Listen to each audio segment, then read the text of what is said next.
İç mürakabe içindeler.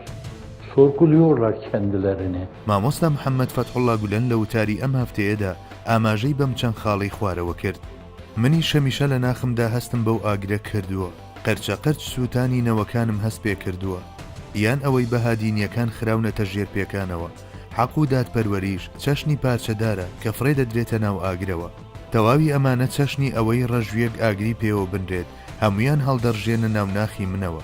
بێگومان کەسانێکی تریشان کە هاوبەشیم دەکەن لەم هەستانەدا. گەر کەسانێک هاوبەشیان کردید لە هەستەکانتدا، ئەوە لە ئاستی دەردەکە کەم دەبێتەوە.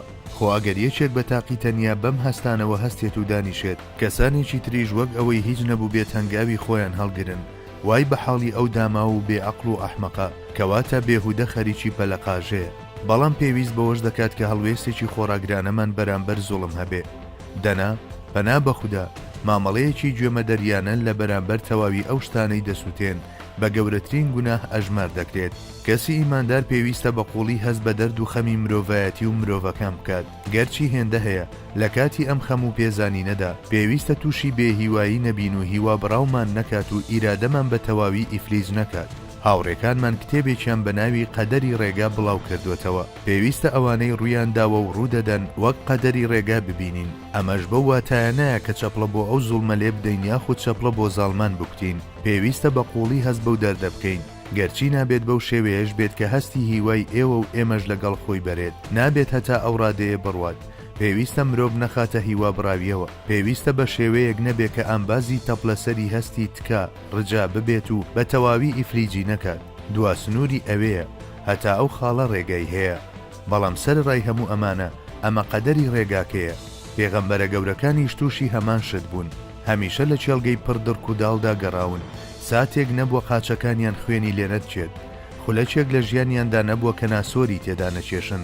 بەڵام ئەمە قەدەری ڕێگاکەیە. مادام ئەویش چەشتوێتی شتانێکی چەندین فەرسەخ دوور لە تەحمل قوربانی بم بە یەک و شەش باسی ئەو شتانە ناکە کە چەشتوێتی و سکاڵا دەرنابڕێت.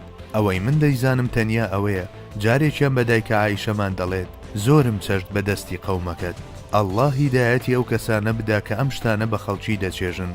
ئیمانیش بە نسیبی ئەوانە بکە کە لەمڕۆدا ئەم کارانە دەکەن بیانگەیەنێتە ڕێگای هیدایەت. هۆکاری سەرکەوتن لە تاقیکردنەوەدا ئەوەیە بە ئارامگریەکی چالاکانە ڕوبەڕووی بەڵاو موسیبەتەکان ببینەوە وەک لە سوورەتی پیرۆزی بەقەڕەشدا هاتووە. مەگەر ئێوە واتان زانی پێش ئەوەی دووچاری ئەو شتانە ببن کە بەسەر ئومەتانی پێش ئێوە هاتن دەچنە بەهەشتەوە، ئەوانیش تووشی میحنەتی پلیشێنەرەوە و دووچاری دژواری و سەختی وەها بوون. پێیانبەران و ئەوانەشی باوەڕیان پێهێنابوو دەیانوت یارمەتی خوددا کەی دەگات.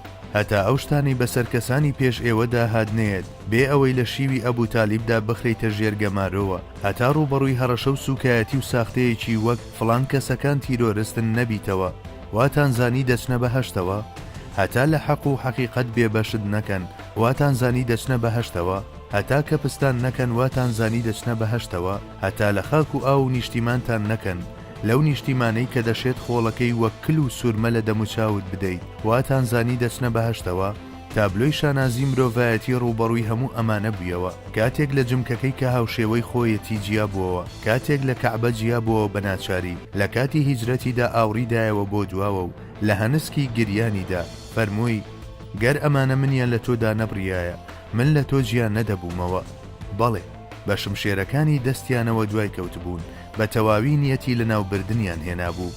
بەڵام کاتێک هەموو هۆکارەکان بە تەواوی کول و کوێر بوون، لە نووری یەکتاپەرستیدا نهێنی تاچێتی خوددا بە دەردەکەوێت.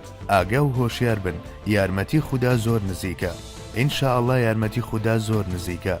جەنابی حەق بۆ ئەوەی تێکۆشەرانی ڕێگەکەی خۆی لەگەڵ ئەوانەی لە نیوەی ڕێگاوازی لێدەهێنن لە یەک جیاب بکاتەوە و پیشانی هەموو لایەکی بدات، بەندەکانی خۆی بە تاقیکردنەوەدا تێدەپەڕێنێت. هەزاران حەمد و سەنا بۆ پەروەردگار بێت کە ئێوەی لە چینی زاڵمان دانەناوە.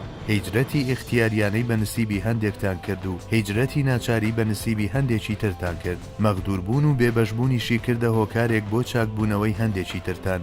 هەزاران حەمد و سەنا بۆ جەنابی حەق بە ئەنقەس ژیانی دنیامان بەسەر ژیانی ئاخیرەتدا سەرنەخست و تووشی بەدبەختی و چارە ڕەشێکی وەک ئەوەی ژیانێکی ئەبەدی لە دەست بدەین نەکردین. بۆ بینینی تەواوی وتارەکەی مامۆستا فەتحوڵڵا گولەن دەتوانن سەردانی ئەم دوو ماڵپەڕە بکەن www.hizmetkurdi.org www.facebook.com/fgulenkurdی